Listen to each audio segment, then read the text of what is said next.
Yo había terminado de hacer el documental Libérenlos Ya, y para ese documental había entrevistado a Gustavo Gorriti y quedamos como amigos, ¿no? Creo que le gustó la entrevista que le hice y él fue el que me recomendó para poder asumir este proyecto que era sobre la captura de Abimael Guzmán. Él me recomienda con Abraham Burbrandt, que es un joven productor que estaba queriendo iniciar una casa productora y empezar a producir en el Perú. Y le interesaba mucho llevar a cabo esta historia porque tanto en Selecciones, en el año de 1995, sobre la verdadera captura de Abimael Guzmán. Este texto le impresionó mucho a Abraham y él me lo confesó, y le parecía interesante llevarlo a la pantalla a través de un documental porque él sentía que era importante recuperar un poco el sentido de heroicidad en este país, ¿no? Habíamos salido de una época dificilísima, como era la época de Sendero Luminoso, y él sentía que había que hacer películas donde uno pudiera recuperar el sentido de la heroicidad a través de estos personajes que nadie conocía. Entonces yo me reúno con Abraham me propone el tema y me parece un regalo. Por otro lado, creo yo que era importante traer a la luz la verdadera historia. Sabía que habían habido muchas diferentes versiones que se habían querido dar y que iba a tener yo el privilegio de entrevistar a los verdaderos autores de la investigación y que por fin se iba a dar a conocer la verdad.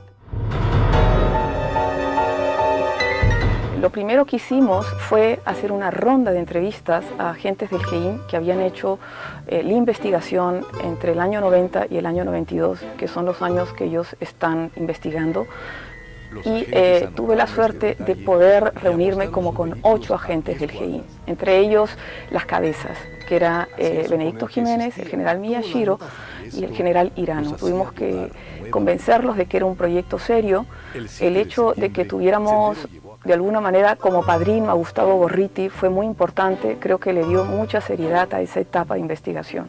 Todas estas entrevistas me permitieron tener una mirada global, totalizadora, de lo que pudo haber sido la investigación en esa época, ¿no? Fue realmente una suerte poder conversar con los detectives de a pie, los que hacían las caminatas en las calles, los que de alguna manera grababan en video todas las adaptaciones que tuvieron que hacer para que esas cámaras estén escondidas, la forma un poco, vamos a decir, creativa de poder poner los micrófonos, interceptar teléfonos que ya ellos habían ubicado como los teléfonos que eran los que más usaban los cuadros senderistas. Estos detalles minúsculos, ¿no?, del trabajo día a día fue lo que a mí me permitió imaginar el trabajo de investigación y definitivamente tomar la decisión por hacer recreaciones. No había otra manera de poder dar al público una idea clara del trabajo sofisticado que ellos llevaron a cabo, ¿no? Mi formación de cineasta en la ficción, cuando yo empecé a entrevistarlos ya yo sentía que había una película, ¿no? Había una película para una ficción, definitivamente, pero tenía que hacer un documental y la posibilidad de recrear era una forma de aplicar herramientas de la ficción y de lograr una combinación entre la realidad y la ficción que podía ser interesante. Yo ya había hecho otros documentales antes y nunca había puesto el ingrediente de la ficción. He explorado el género, pero para mí este era un desafío nuevo y decidí trabajar en esa dirección y creo que fue interesante, ¿no?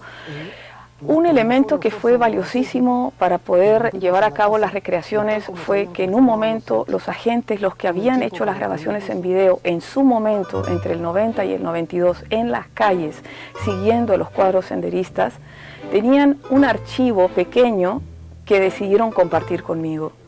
Ese archivo fue importantísimo, porque al mirar esas imágenes que ya estaban un poco lavadas por el tiempo en formatos de mini DV o Super 8, pude entender hasta qué punto ellos pudieron arriesgar sus vidas acercándose a estos cuadros senderistas que para ese momento, yo creo que hay que recordar, Sendero era no teníamos una idea realmente de quiénes eran y lo único que producían era mucho temor, mucho miedo. A pesar del miedo, estos agentes que tenían entre 23 y 24 años, porque no tenían más edad, ellos de manera muy valiente grababan estas imágenes, hacían estos seguimientos largos durante 14 horas al día sin parar, yéndose y moviéndose por la ciudad desde San Juan del Lurigancho hasta Monterrico, porque los cuadros senderistas o las casas estaban ubicadas en diferentes puntos de la ciudad. Este trabajo y estas grabaciones fueron vitales.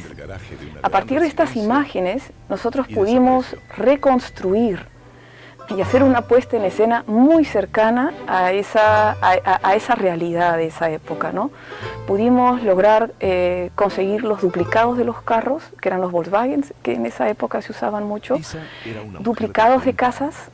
Buscamos las casas reales, porque en realidad el documental se enfoca en la historia de las 4 últimas casas. Ese ha sido el foco, y para no perder un poco la dirección, porque el tema es amplísimo y había que enfocarse. Tuvimos acceso un poco a las imágenes de las casas, porque además de los videos, habían fotografías en blanco y negro. Esos 2 materiales fueron fabulosos. Pudimos hacer casting, pudimos mandar a hacer vestuario, pudimos imaginar las angulaciones y más o menos estudiar los movimientos de cámara. Había toda una propuesta que ellos nos hacían y que nosotros lo que hicimos fue continuarla y mantener el punto de vista del detective en el documental y tratar de contar las 4 historias a partir de esa misma tensión que puede dar una cámara que fisguea, una cámara voyerista. Planteamos 2 tipos de puntos de vista en el documental, ¿no? Esta mirada de la cámara que mira a la distancia, ¿no? Que enfoca y desenfoca, que tiembla, pero también trabajamos un segundo punto de vista. Había en un momento que tomar distancia y tomar el punto de vista de la historia donde ya no está el detective, ¿no? Donde hay que contar qué pasa en las oficinas, ¿no?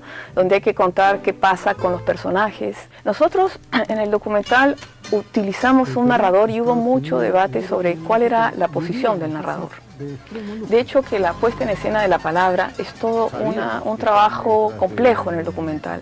A veces el documental, la gente piensa que solamente salir a la calle y grabar, ¿no? La diferencia con un reportaje televisivo es que hay todo un trabajo en el documental que pasa por la puesta en escena de la palabra. Nosotros trabajamos con 2 ingredientes, ¿no? A nivel de palabra, que fue las voces de los entrevistados, quienes son ellos los que cuentan la historia, y la voz de un locutor. Pero la voz del locutor lo que hace es básicamente organizar, ordenar el material histórico, dar fechas, dar datos que no los dan los entrevistados y agilizar la narración. Desde una narración tipo reporte policial. Escogimos una redacción más del estilo de reporte policial para poder hacer que todos los ingredientes del documental se fortalezcan, ¿no? Y la intervención del narrador es muy objetiva. No hace ningún tipo, vamos a decir, de opinión libre. No es la voz omnipotente que opina y hace una valoración de lo que está ocurriendo. Es únicamente un personaje que habla de información, ordena al estilo de un reporte policial. Bueno, en realidad siempre los títulos de documentales, de películas son complicadas, ¿no? Y me pareció interesante recuperar este juego de números que el mismo Gein se impuso, ¿no? De colocarle 1509 al uniforme que usó Abimael Guzmán al momento que lo presentaron a la prensa, que significa 15 de septiembre, que es la fecha de celebración de los aniversarios de la Policía de Investigaciones del Perú, ¿no? 1509 es una fecha importante para un sector de la policía que siempre ha sido de alguna manera ninguneada, ¿no? Y que finalmente produjeron uno de los episodios más gloriosos de la historia de este país, ¿no? Entonces 15 de septiembre me pareció pertinente ponerlo en el título del documental y de alguna manera rendir un poco un tributo a la Policía de Investigaciones, que realmente fueron los que llevaron a cabo este trabajo, ¿no?